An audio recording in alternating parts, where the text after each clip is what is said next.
Congrats, Jen and John Ray! Best wishes! Besh, ito na yung matagal mong inaantay. Bilisan mo na, bakbakan mo na agad ha. Congratulations couples.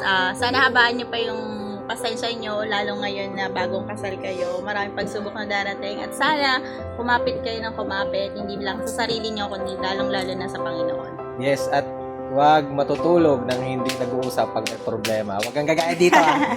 Congrats ulit! Thank you! Hi Jan! Congratulations on your upcoming wedding. Alam ko, super exciting ng place na to. And konting stress na rin sa planning, pero worth it naman, di ba? Wishing you a marriage filled with love, patience, and understanding. Especially sa mga small things like anong ulam, or sino maghuhugas ng pinggan.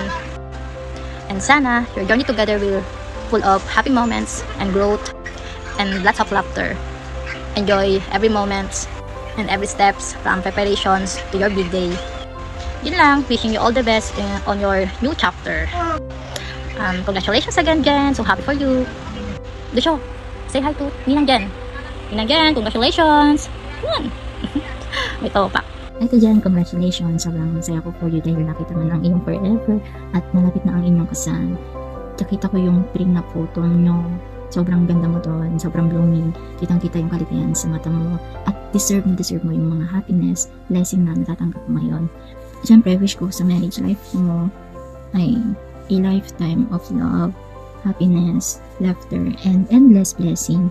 Again, congrats Ate Jen. Congrats, Besh! Hi Jen! Wishing you so much love and happiness as you celebrate this beautiful chapter of your life. May your days ahead be filled with laughter, partnership, and unforgettable moments together. And I'm so happy for you. Can't wait to see you here. Bye! Hi Besh! From our younger years hanggang ngayon, nandito pa rin tayo sa buhay ng isa't isa. Pero iba na ngayon dahil nahanap mo na yung forever mo. And thank you for letting me witness your love story.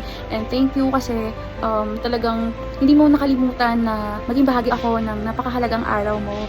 Wait lang, medyo naiiyak ako. Marami tayong bagay na napagdaanan at sobrang thankful ako kay Lord. Kasi finally, nahanap mo na din yung taong makakasama mo. Sana piliin niyo yung isa't isa.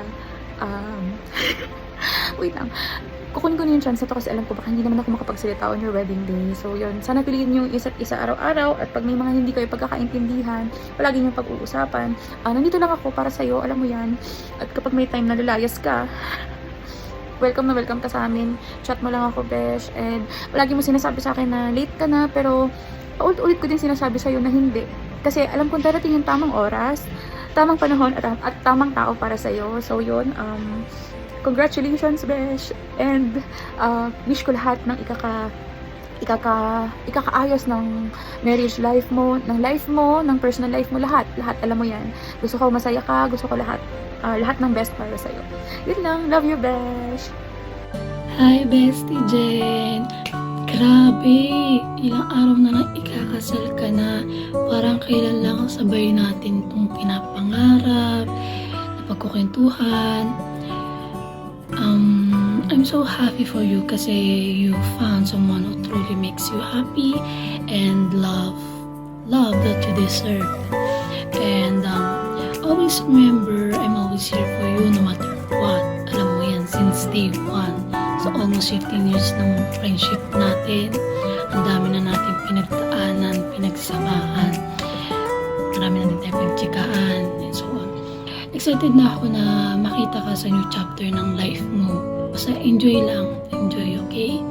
And again, congrats sa wedding mo, bestie. I love you always. Mwah. Surprise, Jen. Happy bridal shower. Sana nagustuhan mo. Ang ganda ba ng decoration? Charot. Anyways, mas gusto lang ko ipalala sa'yo. Okay. Charat. Ito. Post mo siya way back June 17, 2016. Dito tayo banda. If he cherishes your love, he will pamper you, adore you, and treasure you all his life. Lahat yan, Medjay. Chinerish ka niya. Pinamper ka niya. And I know he's always admiring you. And lagi ka niya tinitreasure. And then, dito tayo. So, I hope one day I will be blessed enough to find you as my life partner. And guess what? You already found him. So, yun din. Naalala ko yung kwento mo sa dorm. Yung mga hardships mo, heartbreaks, yung rejections, diba?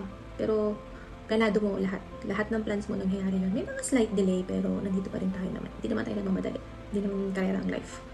So, deserve mo yung mga masasayang nangyayari sa'yo.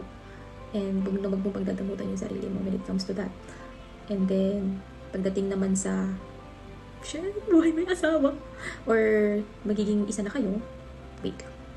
I know na matagal kang naging independent woman, Jen.